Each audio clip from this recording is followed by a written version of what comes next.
Hello, today I'm going to show you how to assemble your total station enclosure. You want to use an enclosure for any monitoring project that you want to protect your total station from any inclement weather.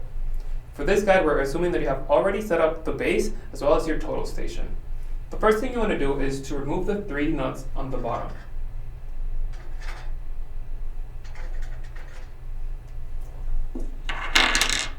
Then you'll want to align the holes on the bottom with the nuts on the base.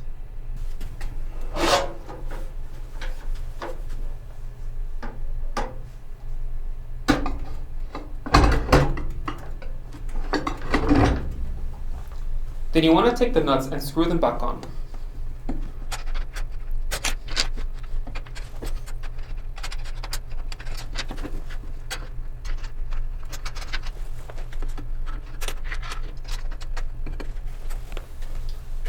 Finally, you'll want to tighten those nuts, and after that you have assembled your total station enclosure.